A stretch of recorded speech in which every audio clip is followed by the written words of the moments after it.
paano ba natin sasabihin sa tao o sa isang kapwa natin, na ito ay maganda at ito ay hindi maganda? Simulan na natin. Ang layunin natin sa araw na ito ay nagagamit ng maayos ang mga pahayag sa paghahambing, higit, mas, di gaano, di gasino, at iba pa.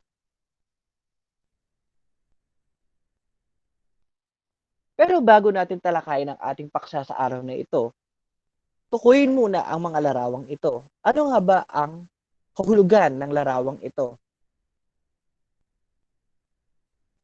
Ano nga bang kahulugan ng larawang yan? Maaring magtaas ng kamay.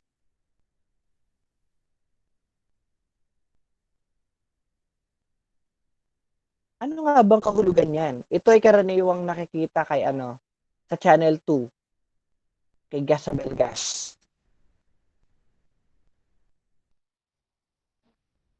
Ito din ay karaniwan nating nakikita kapag umaharap tayo sa, sabi ni wrist balance, po medyo malapit na doon.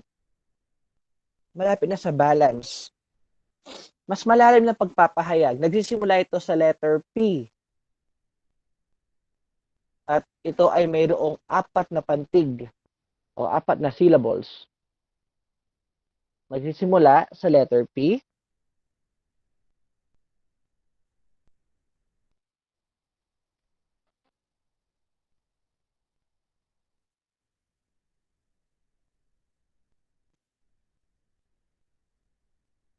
Tatapos sa letrang L. Sabi ni Julia ay pagtitimbang. Medyo malapit na.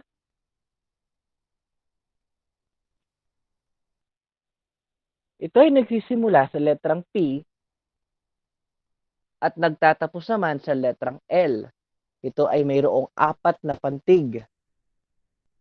Ano kaya ito?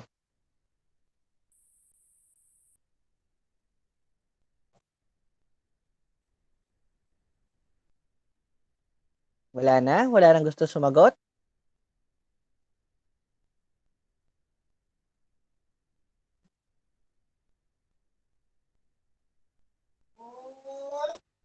Ito ay karaniwang ginagawa kapag halimbawa ang isang tao ay nagkaroon ng kaso.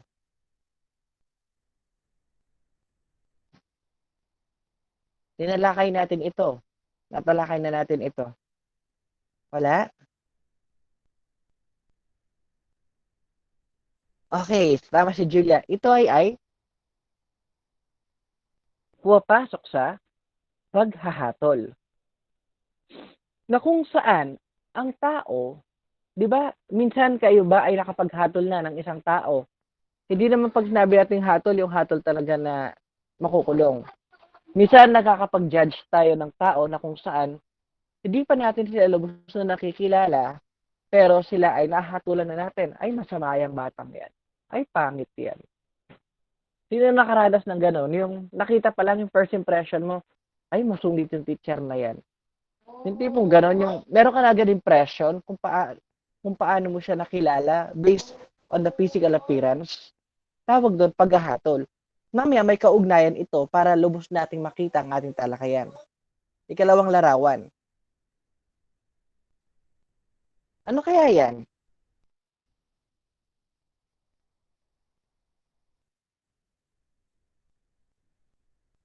Sino sasagot? Ito, karaniwan to sa mga Pilipino, kulturang Pilipino.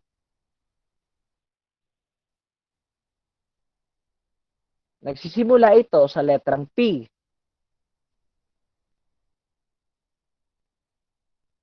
Yes, MJ.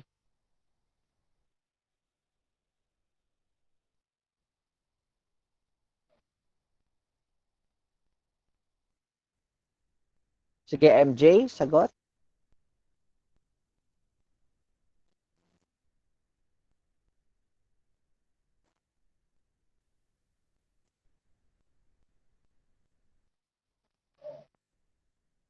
Wala na ba? Yung bang Oo, MJ. Yung nasa ibaba.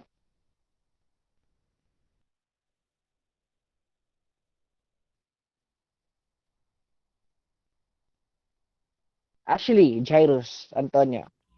Chismis po. Ano? Chismis. Dismiss. O ito ay karaniwang tinatawag natin na pag-uusap. Karaniwan, ang paghahambing ay naghahatol ka na gamit ang pag-uusap. Halimbawa, kayo ay nasa kantin, kumakain kayo, halimbawa malaking kantin nyo. Ay, tignan mo yun, mas maganda yung bag ko doon. Ay, tignan mo yun, pareho kaming gamit ng bag. Ganon. Ginagamit yan, sabi nga, pagchichismis. Pero mas magandang gamitin ang pag-uusap. Ano nga ba ang paghahambing? Kapag sinabi natin ang paghahambing o komparatibo, isang paraan ng paglalahad na katutulong ito sa pagbibigay linaw sa isang paksa sa pamamagitan ng paglalahad ng pagkakatulad at pagkakaiba ng dalawang bagay na pinaghahambingan. So dito, naghahambing tayo hindi lamang sa dalawa. Maari tayong maghambing sa dalawa o higit pang mga pinaghahambingan. Halimbawa lang ito ha. Baka i-take nyo serious. Oh. Halimbawa, mas maganda ang klase ng integrity kaysa sa chastity. O halimbawa lang 'yon. Baka maniwala kayo. Mas maganda. So gumamit ako ng paghahambing na mas. Ibig sabihin, higit na mas maganda ang klase ko sa integrity kumpara sa chastity. Kung makikita nyo ang larawan na gumagalaw yung lalaki dito, nakikita na pinaghahambingan niya ang dalawa. At nasubok niya kung ano ang mas matibay. Kaya naman nasubukan niya, di ba? Ay, may nagsisend. Dani ka maya na mag-send.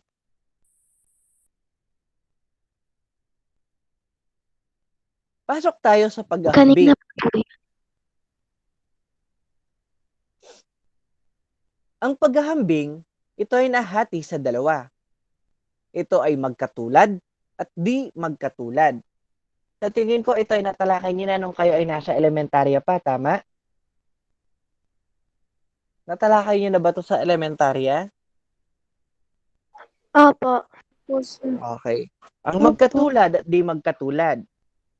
Pasok tayo sa magkatulad. Ano nga bang kahulugan ng magkatulad?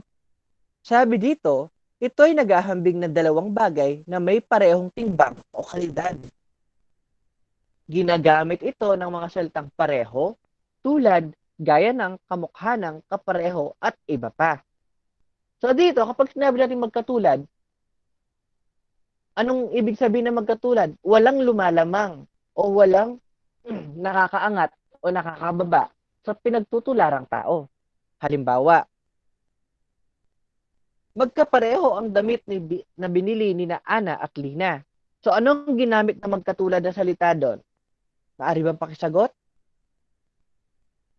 Ano ang ginamit na salitang magkatulad? Magkapareho. Tama, Nicole. Ang ginamit nila ay magkapareho. O, sinong gusto magbigay ng halimbawa? Danica? Maaari ka bang magbigay ng halimbawa ng magkatulad? Okay, open mic, Danica. Si Ella at si Gian ay parehas na Ulit. estudyante. Ulit? Chappy ka, anak. Si Ella at si Gian ay parehas na estudyante. Okay. Anong ginamit na magkatulad ni Danica? Ito ay? Parehas. Magkaparehas. Okay, tama, Nicole. Nakikinig si Nicole at si Daniela. Halos nakikinig naman lahat. Pasok tayo sa di magkatulad. Ito daw ay nagbibigay ito ng diwa ng pagkakait, pagtanggi o pagsalungat sa pinapatunayang pangungusap. Ang di magkatulad ay nahati sa dalawa. Una ay mayroon tayong pasahol. Ikalawa ay meron tayong palamang. Talakayin natin ang dalawa. Una ay ang pasahol. Ano nga bang pasahol? Ito ay may higit na negatibong katangian ang inihahambing sa bagay o pinaghahambingan. Gumagamit ito ng mga sumusunod. So, kapag sinabi nating pasahol, higit na negatibong katangian. Kung kanina, sa magkatulad, walang lumalamang, ngayon naman sa pasahol ay mayroong lumalamang o negatibong paglamang. Halimbawa ng ginagamit, lalo, ito ay pagdaragdag ng kulang na katangian, di gaano, hambingang bagay lamang ang ginagamit. Di totoo, nangangahulugan ng pagtawad o pagbawas ng kanyang karaniwang uri. Isang halimbawa, di gaanong mahal ang prutas ngayon kumpara sa halaga nito noong nakaraang taon. Di gaano ang ginamit niya. Maari bang magbigay ng isa pang halimbawa, Riz?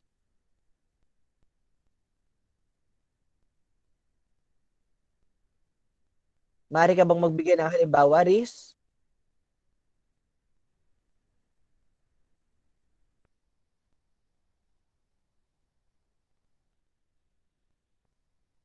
Wala na yata si Riz.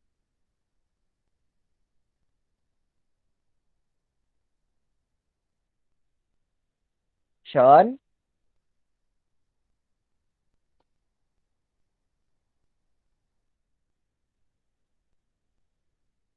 Nandiyan pa ba kayo? Sinong gusto magbigay ng halimbawa sa pasahol gumagamit ng lalo, di gaano, di totoo?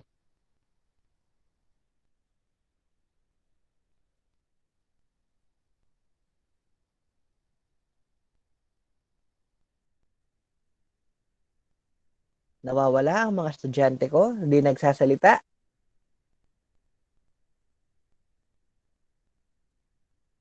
Daniela May? Okay, ito. Di totoo ang mga sinasabi nila tungkol sa kanya. O, anong ginamit ni Riz sa pangungusap? Anong ginamit niya? Di totoo. Di gaano po. Di totoo, tama. Mag-check ako ng attendance pagkatapos ng ating meet. Kapag di kayo dumating, ibig sabihin absent, okay?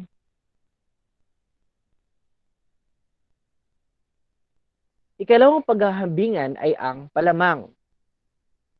Ano nga bang palamang? May higit na positibong katangian ang inihahambing sa bagay na pinaghahambingan na ipapakita ito sa pamamagitan ng paggamit ng mga salitang higit, di hamak, mas, at iba pa. Halimbawa, di hamak na mas marami ang doktor ang nagkasakit ngayon kumpara noong nakaraang taon. Ang ginamit niya ay di hamak. Kapag gumagamit tayo ng mga paghahambing, kapag gumagamit tayo ng paghahambing, lagi natin tandaan ang ginagamitan natin. Kahit naman di mo sabihin na, ito pala mang gagamitin ko. Dapat ganito. Hindi naman. Dapat ang pupla palagi kung paano ninyo sasabihin sa kapwa ninyo. Okay?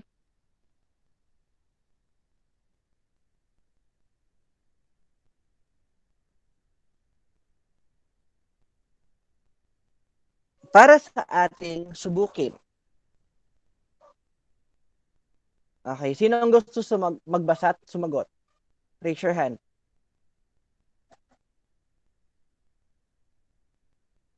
Robert? Pakibasa at sagutan? Pakibasa muna. Go, Robert. Ang pabula ay higit na nakaaaliw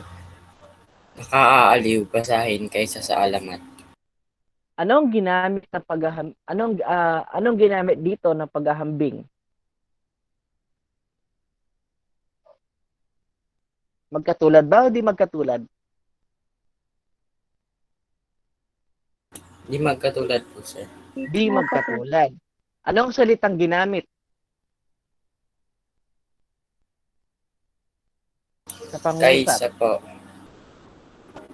Kaysa? Higit na po. Ano? Ito ay? Higit na po. Ito ay higit. Okay? Kasi mas nakakalamang eh. Ikalawang pangusap, Nicole. Nagtataglay ng higit na ganda ang Mount Arayat kung ikukumpara sa Mount Pinatubo. Ano ito ng paghahambing? Ito ba ay magkatulad o di magkatulad? Di magkatulad po. Di magkatulad. Anong salitang ginamit na di magkatulad sa ating pahayag? Higit. Tama, higit. Ikatlong pangusap, Ashley, Hipolito. Magkasing taas ang magkaibigang Ana at Lina. Anong paghahambing ang ginamit sa pangungusap? Magkatulad ba o di magkatulad? Magkatulad po, sir. Magkatulad. Anong ginamit na salita na magkatulad sa pangungusap? Magkasing taas Magkasing taas po. Magkasing, tama. O, madali lang ba o mahirap ang ating talakayan? Madali lang po. Madali lang kasi pang-LM lang yan. Nakakaya naman sa inyo pang-LM yung nasa talakayan natin, di ba? Kasunod. Ang paksang tinalakay ay may layuning mapaayos ang mga salitang sasabihin sa bawat kapwa. Ito ay isang gabay upang mapagyaman ang angking alam, upang lubos pang mapayabong ang angking talino. Yan ay aking sinabi ngayong araw na ito. Kung napapansin niyo ang magnet na yan, pasok dyan ang law of attraction. Kapag ang tao na-attract sa isang tao, na-adapt niya kung anong ugali niya. Kaya magkasing level sila ng pag-uugali. Ang tao din ay mayroong individual na perception sa isang opinion. Ang bawat individual ay mayroong kanya-kanyang pagpapaliwanag sa isang bagay. Kaya hindi natin masasabi ang paghahatol na binibigay ng isang tao. Kaya bago tayo maghatol, anong gagawin natin? Kailangan muna nating, nung nakarang talakayan, di ba? Kailangan muna nating kilalanin ng tao at gumamit ng salitang angkop na sasabihin sa kanya para hindi tayo makasakit sa tao. Halimbawa, sasabihin mo ba sa kapwa mo, oy, mas magaling ako sa'yo, no? Hindi naman, di ba? Halimbawa, yung kaklase mo ay nabubuli. Anong gagawin mo? Yan, mas pangit ka kasi. Gagawin mo pa. Hindi naman pwede sabihin yun. Bakit sasabihin mo ay, pareho tayong nilalang ng Panginoon. Ganun na lang ang sabihin niyo. Halimbawa, sinabi niya, halimbawa, si Riz, sa example niya kanina sa exam, oh. Mas pogi ako sa kanya. Sabi nga ni Riz. O, re-replyan ko sana doon eh. We, sabi ko sana eh. Pero syempre, sasabihin natin, pupuntasan natin. At sasabihin, dapat ang sasabihin doon, kung sakaling sasabihin ni Riz sa personal, mas pogi ako sa kanya. Pareho tayong nilalang ng Panginoon. Ganun ang sagot niyo, okay? Para walang lumalamang. Kasi sa taas, wala namang lamangan eh. Kahit sa magulang, wala namang lamangan. Lahat tayo pantay-pantay. Kahit sa akin, wala akong paboritong estudyante. Kaya lagi ko sasabi na, pareho kayong gusto ng guro. Ang nagiging diferensya lamang ay ang nagpapasa at di nagpapasa ng output. Kaya minsan, madalas, ay nagagawa kong mag-mention sa inyong group chat dahil nga, hindi nagpapasa ang karamihan. Ano nga bang dapat gawin? Ibagsak? Tama ba? Ibagsak, Jasmine? Sa tingin mo? Jasmine? Jasmine? Ibagsak, Jasmine? Hindi. Kailangan bigyan ng panibagong pagkakataon. Bigyan ng panibagong pagkakataon para hindi naman masabi ng bata na, ay si sir, binagsak niya ako. Baka mag-trending ako sa Facebook at sasabihin, nag-effort naman ako, sir, pero binagsak mo ko. Wala kayong kwentang teacher. Ay, kapag narinig ko yun, patay. Okay? Next. Kaya pagkatapos ng science nyo mamayang hapon, Tapusin ang dapat tapusin, ipasa ang dapat ipasa sa akin. Para sa takdang aralin. Alamin ang pang-ugnay ng pangikayat. Ikalawa, alamin ang panggulong tudling. Pero ito ay meron tayong surprise. Ang klase ay mahati sa 2 pangkat. Bawat pangkat ay kailangan mag-usap para sa presentasyon sa susunod na linggo. Ulitin ko ha, ang klase ay mahati sa 2 pangkat. Bawat pangkat ay kailangan mag-usap para sa presentasyon sa susunod na linggo. Sino nga bang magiging leader natin? So, gagawin ko leader ay si na para sa group 1. Wala bang gusto mag-volunteer?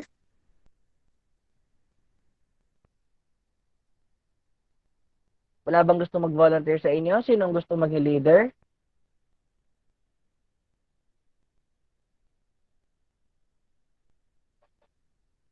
Wala.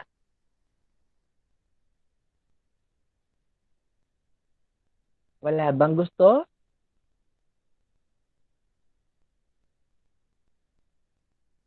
Okay, ako na ang pipili. Ang isa sa mga leader na ay si Julia.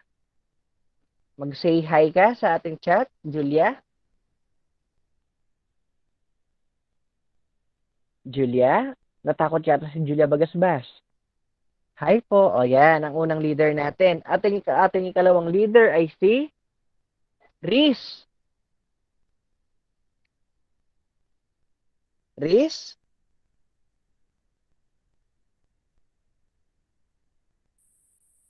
Riz?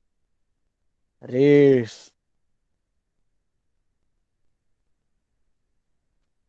Mag-chat ka, Riz. O yan, hi po. Ayan, ang ating dalawang leader. Paano sila pipili ng ating mga pangkat? Okay pa. Maghanda ng presentasyon. Bumuo ng group chat sa bawat pangkat at isali ang guro. So, kailangan kung gagawa kayo ng panibagong group chat na kagrupo nyo, kasali ako doon. Kayo ay magagrado batay sa galing at kaangkupan ng bawat impormasyon. Kailangan makipag-isa ang bawat isa upang mapaganda ang presentasyon. Ngayon, paano tayo pipili ng ating mga kagroup?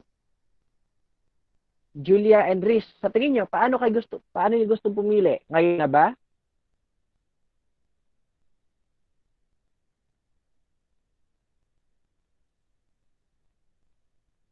O, batay sa mga present ngayon. Pipili kayo sa mga present. Sinong unang gustong pumili ng membro niya? Pag-chat lang?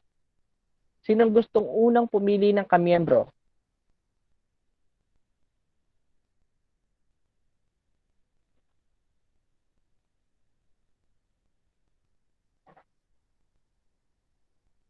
Parehas po. Yung pong dalawang lalaki. Hindi. Si Riz na daw. O, kuha kayo ng papel, Julia at Riz. Okay? Unang pipili ay si Riz. Kapag napili na ni Riz, bawal nang piliin, Julia. Okay ba, Julia? Narinig ba ako, Julia? Opo. Okay, Riz, sinong unang pipiliin mo? Punta ka doon sa people. Si Danica. Okay, si Riz ay kay Danica na. Okay, Julia, pili ka na. Pwede kayo mag-on mic. Si Nicole kay Julia. Okay, Riz, pili ka na.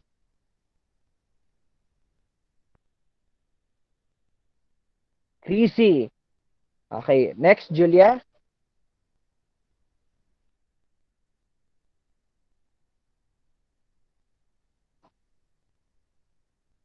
Si Girly. Next, Riz.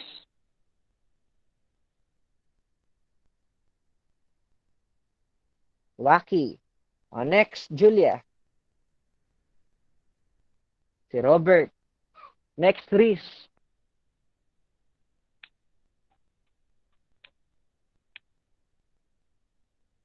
Nahirapan si Riz na pumili. Yan, kailangan mapa-active nyo yung mga classmate nyo dyan. Si Ashley, sinong Ashley? Aligia o si Antonio? Si Jairus. Okay. Next, Julia.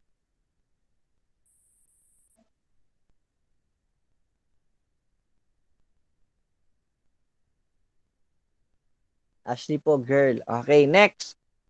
Reese.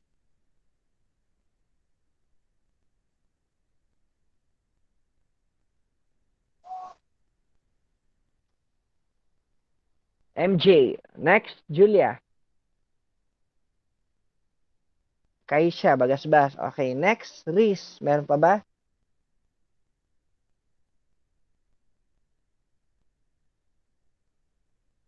Dapat meron kayong kahit tag 10. O isa 9. Reese, meron pa ba? Marami pa.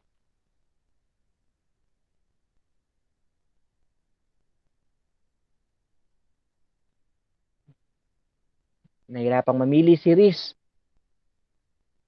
5, 4, Daniela. Next, Julia.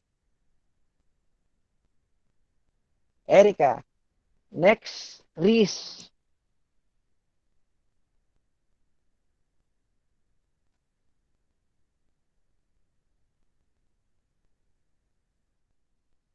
Si Sean. Sean na, kay Reese ka. Next, Julia.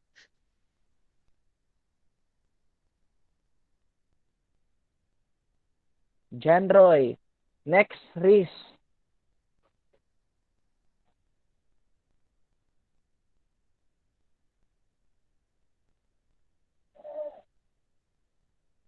Wala na ba, Reese? Tapos na ba tayo? Si Jasmine. Okay, Jasmine, kay Reese ka. Next, Julia.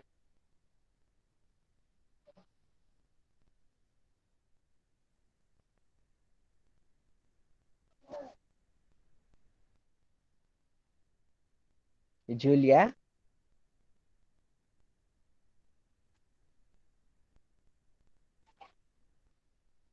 Meron pa po. Meron pa yata. Andali lang. Tingnan natin. Check natin. Sa video ko nakuha na kayo, ha? Si Pasete. Nandito ba si Pasete? Si Trisha may Pasete. Di pa nakukuha. Okay, si Trisha. Okay. Leaders, ganito gagawin ninyo. I-tag nyo ang inyong mga members sa ating group chat pagkatapos ng klase natin. Pagkatapos, kapag mayroon pong classmate ninyo na, sir, ba't wala po akong group, doon ko ipapasok, okay? I-post ninyo sa ating GC, sa Integrity, ang mga member ninyo, tapos doon na kayo gumawa ng sarili nyong group chat. Kanino mapupunta ang 1? Ang unang mag-chat sa kanya, ang mapupunta ang 1.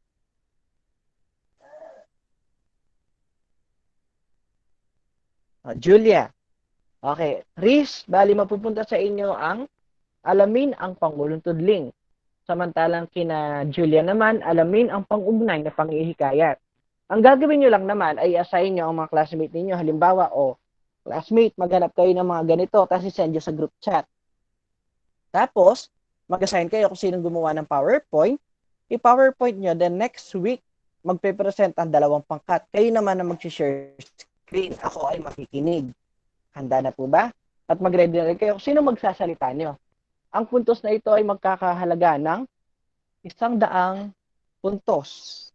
Alam nyo naman, di naman ako bastos sa pagbibigay ng puntos. Basta nag-effort kayo. Ayos na sa akin yun. At tama ang mga impormasyon na binigay ninyo.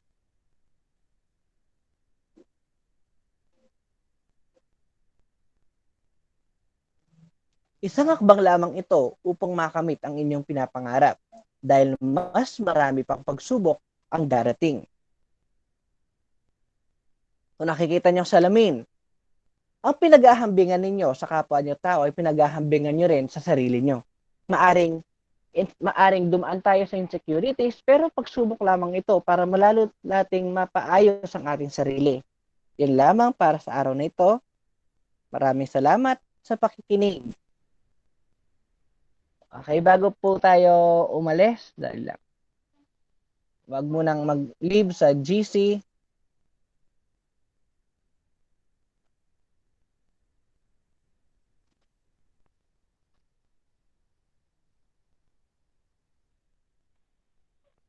Okay. Screenshot ko lang kayo para alam ko yung mga present.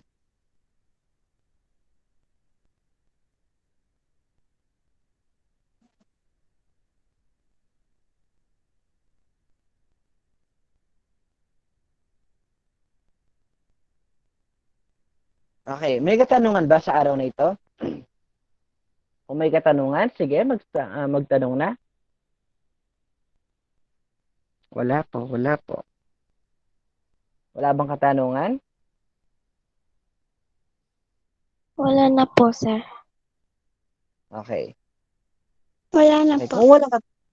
kung walang katanungan, tayo ay magtatapos sa araw na ito at susunod na linggo ay pakikinggan ko naman ang inyong kailan po ang deadline nun. Riz, bali ang deadline nun ay presentation yon. Ibig sabihin, kayo ay mag-share screen. Kayo ang magtuturo sa amin. Sa Webes, susunod na Webes. Next week pa naman yon. So, meron kayong mga ilang araw para pag-usapan at pagbuo. Ayos na ba, Riz? Next week, Thursday. Kasi bukas walang pasok eh. Holiday. Okay na po ba?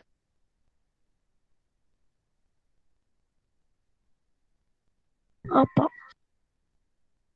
Opo. Okay.